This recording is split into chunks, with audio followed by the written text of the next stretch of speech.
not no terrorists. We not no gangsters. We revolutionaries, and that's how we rock.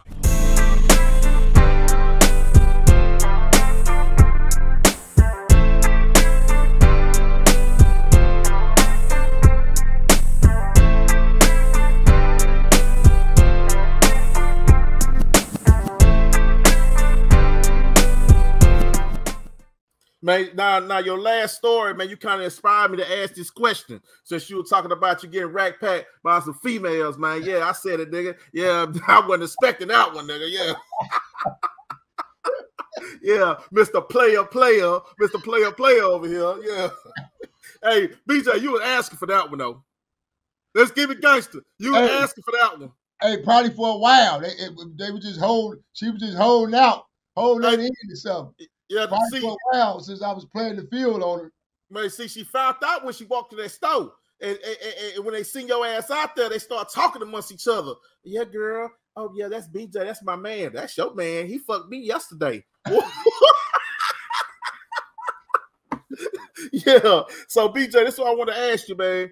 What were your two biggest losses in the entertainment industry? And for the people that don't understand, I got to say entertainment industry because BJ has been involved on the music side and on the film side. So I'm just curious to know, since we're talking about street losses, I want to know about his professional losses. Talk to me. Oh, wow, man.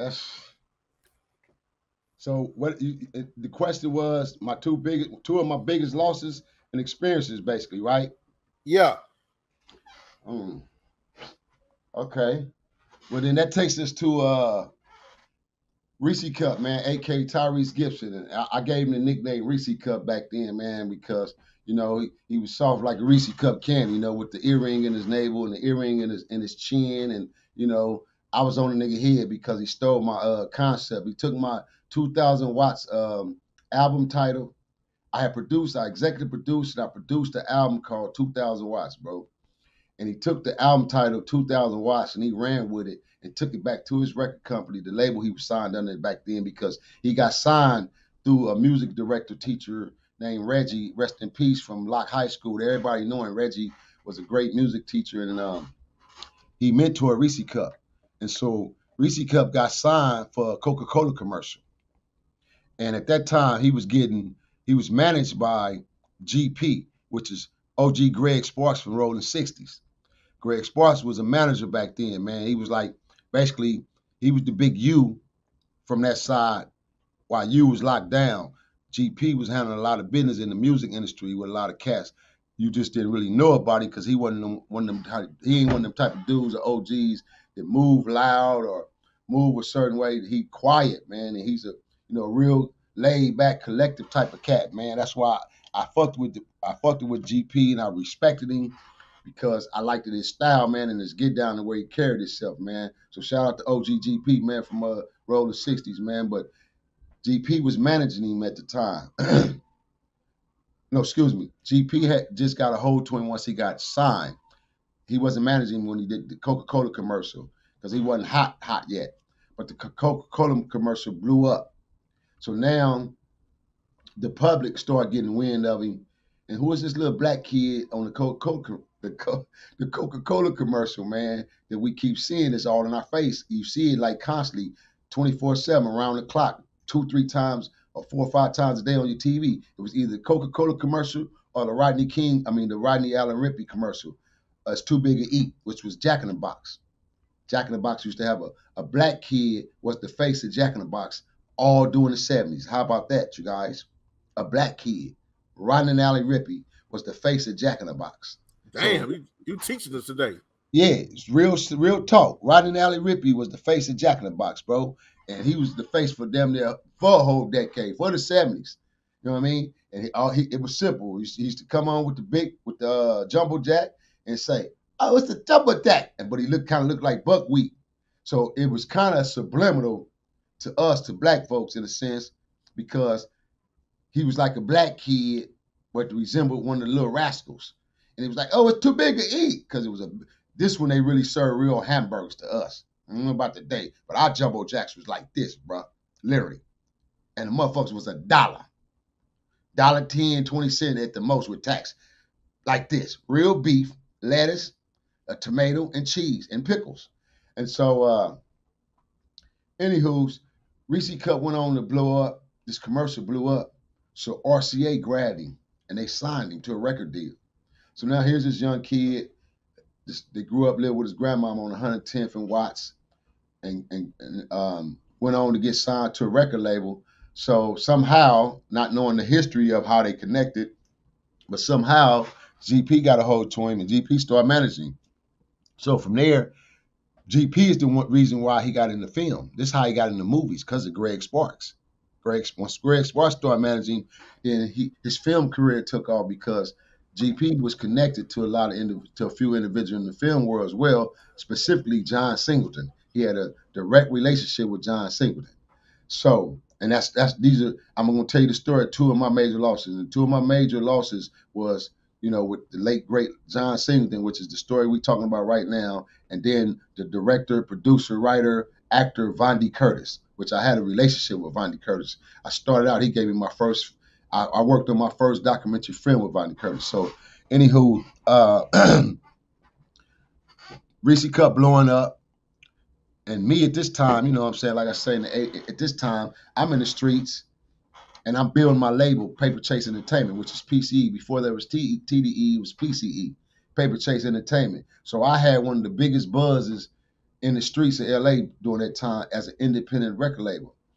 Big A, which is Arnold White, aka the manager of DPG, Dog Pound Gangsters, Dog Pound Records, Rufus Records, Daz, Corrupt, shout out to my ninjas. Big A and his brother ran a record company. A record company, a record shop. So Big A used to break in a lot of records, a whole lot of records. And he was connected to the major VIP record store in Long Beach as well. And then we had another one in Watts. And then it was another one. But the major record store was Tower Records, which was Vila. So everybody went through Vila. If you was a real one back then in the late 80s and the 90s, and you don't know nothing about Vila, then nigga, you wasn't in the game. You wasn't around. You wasn't really pushing. You wasn't selling no records. Or you ain't sold a record independently or nothing, because you don't know nothing about Vila. You don't know nothing about this record business, bro, period. It ain't a nigga in this record business that really know the record business that don't know Vila. Well, who is Vila? That's the person that's going to buy your damn music and your album, whether you ever been heard of or not. If it sounds good and she feel that it do numbers, that's who gonna buy your shit and buy 500 copies or 100 copies or 2,000 copies or 3,000 copies. She gonna pay you up front, buy your material, and put it in her major record store, which was the biggest record store in Hollywood, Tower Records, sitting right on the corner of Sunset. So with that being in place, I'm coming out, I'm fresh out the pen from beating that 40 to life I told you about, man, when I gave that 40 with an L back to the system, to Van Nuys Court and CCB for a hot one, two counts of attempt in the ADW and tampering with the witnesses. I got acquittal in a trial setting, 12 in the box, bro. I took all 6 of them major felony charges that each one of them carried up to 15 years apiece, each charge. That's why they hit me with a shotgun approach. I could have lost any charge and still came out with 15 plus enhancements of priors. So they was going to book me regardless with life. So I took my shit all the way to 12 in the box, man, with faith in myself and faith in him, man. And I got acquittal. I got a hung jury for one fucking charge left. One charge. What charge was that? A gun charge. 245, man, PC. A 245 PC, man. I got acquittal for a gun charge. And the only reason why I got not acquittal, but a hung jury. And the only reason why I got a hung jury is because the jury was undecisive on whether or not one of the weapons, once he, not giving up my game like this, but I'm a revolver man. You niggas can have them 9 balls and them 9s, the 4.4s and the 45s. If it ain't a revolver, I'm a revolver man. And I ain't gonna tell you why. I ain't gonna go into the depths of telling you the secret in the game why I'm a revolver man when you're going to do something or do some dirt, some wrong. But I'm a revolver man, huh? And so they couldn't really detect until whether the gun was a 38 snub nose or 357 snub nose. The witness said it was a 32. So it put me in a hung jury stage because you lied about the weapon. A1, that wasn't a weapon, period. And 2, it wasn't that caliber type of weapon if it was. So that's where the hung jury came from. So from the hung jury, I just pleaded out, got time served because I was already laid down in the county for 11 months, damn near, and got out on 3 years probation. Walked off that 3 years probation. I built my independent record company, Paper Chase Entertainment. I started signing cats from all over, from Jordan Downs to PJs, out my hood, Mona Park, everything out of Watts, bro, Crips and Bloods, because we was in the peace treaty era at that time. So I built a whole big major regime, man, a Watts car, and my cats, man, somebody gave me an idea, not getting off the story, but somebody gave me an idea, and I think I'm gonna jump on this, man. I think what I'm gonna do is I'm gonna do a remaster of the album 2000 Watts, and I'm gonna re-release it. I'm gonna put it out because that was a banging ass album, a good album that I did, bro. That didn't get its real recognition, but I sold it independently, but it didn't get its real recognition. And I know in this particular phase in the digital world, I think the album will do pretty damn good, man. As being almost a 15-year-old album, man. You know what I mean? Damn near 20-year-old album. So I can make it a classic release and re-release it with a remaster and probably put a couple new features on there because I got features on there, and I re-released that album. I seen a video of your group that was signed to your label. What's the name of them? That's the tattoo on my arm. Watch Theory Assassins. Yeah, Watch Theory Assassins. Now, what kind of surprised me, I seen the two dudes. I seen the two members, and but walk, do that walk in LA, walk, do that walk in New York, walk, do that walk New Orleans, do that walk until all of y'all feet. Loving that. It's the new off-duty Oodie. Stop and roll, don't say that. Feet on walking, honey's talking. G'd up for the feet up, play with red fire with the real gangsters. Eastside Nixon Projects, one from. Got my. Shut up. Shut the fuck up. Shut up.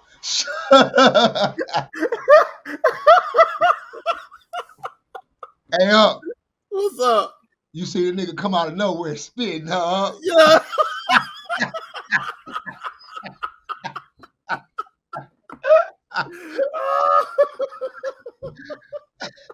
Yeah, that's when I was getting my pack on, huh? I was getting my pack on, huh? I say, man, look at this nigga. This nigga a rapper too. Hey, no, I'm gonna tell you what made me establish that group and what made me start spitting and rapping, man. I'm already the CEO. I'm already the networker. I'm the investor. I'm putting up the money, weed, transportations. Here, you niggas go here, go pick them up, go get him from his baby mama house. The director, I'm doing it all. Got all these hats, and niggas is showing up late where I got to get on their head or complaining, whining and crying about the baby mama syndrome bullshit. Doing it all to the point I said, nigga, fuck that shit. First, I started writing. I started ghostwriting with my artists. So a lot of my music you hear, I wrote the hooks on them bitches. Bomb hooks. I wrote the hooks and the bridges. So I started writing. From my writing, as I'm writing, I'm spitting the shit as I'm writing. So now I'm like, okay, I start catching my pockets.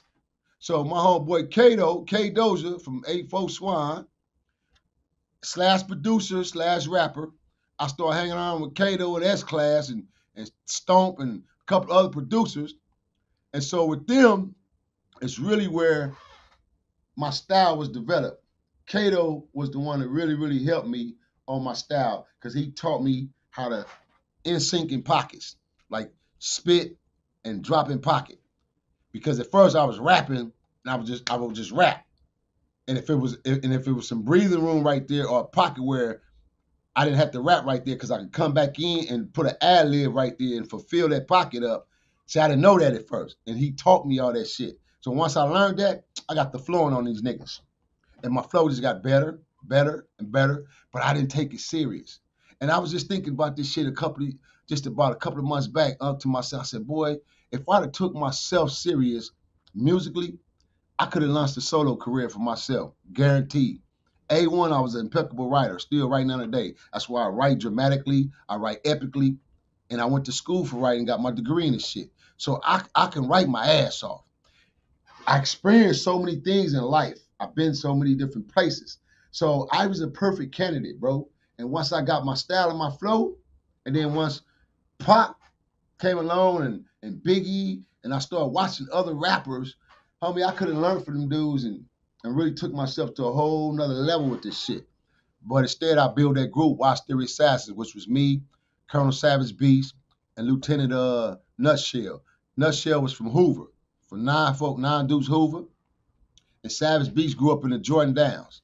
And so we became the three dudes, man. We became that group, Watch Theory Assassins. Then I had another group called 211, which was 6 Reason and Chalk Nitty.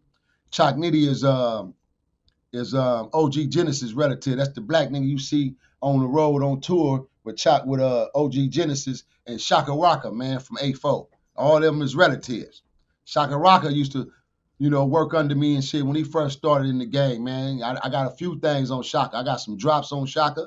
You know what I mean? I got a feature or two on it with my old artist, Lil Money Mo from A4 Squad. So, I've been doing this, man, for a while, man. And so just moving along with the story, because this all goes with the story, coincides. At this time, like I said, I done created this buzz. I produced this hot-ass album, and now I'm shopping the album. I go to Capitol, boom. Capitol turned me down. They told me, come back with a couple of features. That's the only reason why they turned me down. Boom, okay, boom. I go get my features done. Boom, now I come back. I hit up Capitol, Columbia. Sony wasn't even doing rap, period. Warner Brothers, they was signing on rap, but they was poor for rap artists. And so all 3 of those companies turned me down with the same reasons, or we're not taking on gangster rap now, right now. We're not, we're trying to stray away from the gangster rap. We want more commercialized music. We want this, we want that. So I'm like, this is a fucking bitch. So now, boom. We going into the 2000 millennium, because this is 1999 when I started producing the album. We're going into the millennium. As we going into the millennium, this when all the hype about the world finna end, this gonna happen, this gonna happen. Dre dropped the album on us. When Dre dropped that album, that 2000, what's the name album? I think it was the 2001 Chronic album or the Chronic album. Yeah, no, 2001 Chronic. When he dropped that album on us, I said, OMG. Damn. I ain't gonna be able to release no album right now. Probably none this year with this nigga, with this album. I ain't gonna sell a copy. And then he dropped, Cube dropped the album. It was like 5 or 6 heavy hitters in our city had dropped albums during them quarters. And see, if you're an exec, you're a producer, manager, you're supposed to know about these things. You know about strategizing from a marketing standpoint. And so you're supposed to know about releases, when your release dates are feasible enough for you and your company. And so I'm strategizing from a marketing and promotional level. So I'm telling my producer, at that time, Dre Be Gone, which was a protege of Dr. Dre, I'm telling Dre Be Gone, I'm like, Dre, damn, we're going to have to hold off on the album. As a matter of fact, we going back in the lab, Dre. Dre, I'm going to need some of that some of that funky shit, man. So, boom. He produced me two more hot, heavy tracks, and I got a hot, heavy-ass track from Kato and S-Class, and then I went and got another bomb-ass beat from another heavy producer. And so it brought it the album. Now I can hear the album. I can hear the change of the album. So from there, I went on. We mastered the album. I feel like I was where I needed to be. I got a good album. Cool. Went to go shop it again. By this time, I just said, fuck it. You know what I'm going to do? I'm going to go ahead and release this particular album first, this first album myself, and do what I know I could do on my own independently, because now Master Peden came along, and Peden gave me that influence because he gave us that formula. And that nigga put out some garbage-ass albums. And I mean garbage. You feel me? Not taking nothing away from the man, because he was a cold, shrewd businessman with his shit, because he had to be smart to know These albums is 10 years old, some damn where they'd made these albums in the basement. You can hear how young these niggas was, and the sound was analog. Feel me? Straight up analog. And he sold them bitches as a catalog. I said, nigga, that was smart. And not only did he do it, the formula he did, Cash Money came right back along with the same formula, and Baby and Slim did the same shiznit. So I said, oh shit. You feel me? Let me slang this independent album right quick so I can build my own catalog, and I'm gonna turn around after 1 or 2 to 3 albums, I'm gonna go do the same damn thing. So in the process of me doing this album, I came up with the title 2,000 Watts because of all the hype. So I said, damn, how do I want the album to be? So first, I was gonna make it a light bulb. Then 2 of my little homies out the hood, there was rappers, they fucked around and came out with 100 watts. Feel me? So they came out with 100 watts, so they took the light bulb and used the light bulb as a symbol and their logo as 100 watts. So I said, damn, these little bastards. I was gonna use the light bulb as my album title cover with projects in it, with all the projects in it, all 4 housing projects with the light bulb, 2,000 watts, which would have been dope. So I said, damn. So I was all right, came up with another concept. And I titled it 2,000 Watts with the pyramid, the logo, the whole 9, and it became the actual album cover. So from there, 2,000 Watts was born, man. When 2,000 Watts was born, Reese Cup hot now. But he's in process of producing an album, and he's getting ready to release his first album, his actual first title album. He finna release his first album. But the nigga hot. He had the hot single that was out back then. Oh shit, I'm trying to remember his first single he dropped. What's about that? What it said? Not my lady, not that shit. It was something else. When he first came out, the R.O.E album, he dropped a hot single, and so with that single, he got a release date, but now he really didn't have an album title. So I like them girls. I like them girls. There we go. So then all of a sudden, here he comes with an album title, 2,000 Watts. This son bitch then when they shot a studio photo shoot of him standing in front of some fake Watts towers. They drew the Watts towers, like you can see it was paintbrush, and drew the Watts towers with him standing on it, with him with a photo crop, perfect picture of him all chocolate black, oiled down, with the ring in his navel, ring in his tongue, and his chin, baby oil down, skinny as hell, face sideways like this, 2,000 Watts. One of my artists has got a hold to it. We just so happened when he got a hold to it, I'm hosting a production meeting at my facility, which was the same facility I told you a story about Magic Ass, right? Yeah. Magic came, the Bradley Milliken Youth Center, it was in Gray Street Hood on Wilmington and Century Boulevard. And so when this happened, I'm like, okay, I'm hosting this meeting.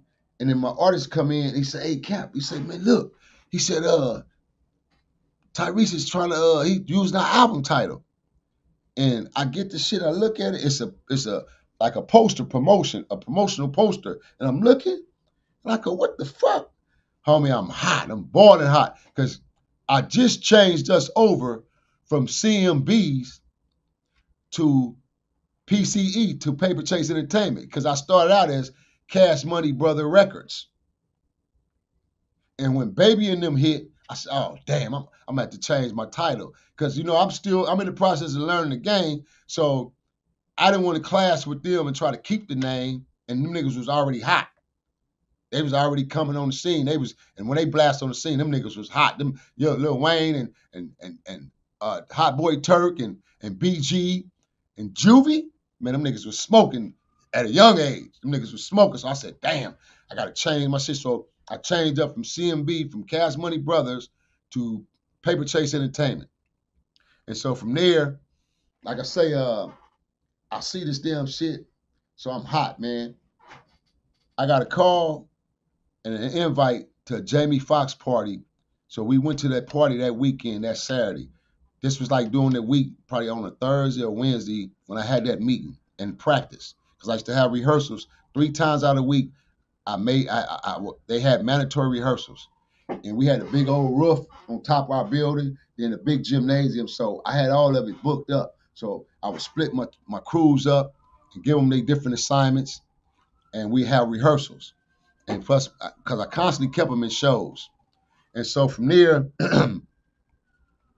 we went to the Jamie Foxx party. So we go up, Jamie Foxx was standing up in San Fernando Valley area, up in the hills back then when he first hit and he came out. And so we go to Jamie Foxx party. We get to Jamie Foxx party, you know, Al Jarreau, there's all type of heavy hitters there at the party. It's a pool party, major pool party. All type of LA ballers is there. You feel me? Niggas I know from West Side, the East Side, the Bottoms. I mean, real hitters, bangers, gangsters, players, pimps. Niggas is at this Jamie Foxx party, right? So we go up there deep. We about 11, 12 deep. You know what I mean? We at the party. We chopping it up. We chilling for a minute. We having a little fun. No better than an hour at the party. The police hit the party. Sheriffs hit the scene. Helicopter, everything. This is broad daylight. It ain't even got nighttime yet. They turned the party out, bro. The neighbors was complaining in the area. The loud music, too many cars parked all up and down the streets, the block. Remember, we talking about a suburban area, suburban neighborhood. You know what I mean? They ain't having that shit, man. This ain't the ghettos, nigga. This ain't the block. You feel me?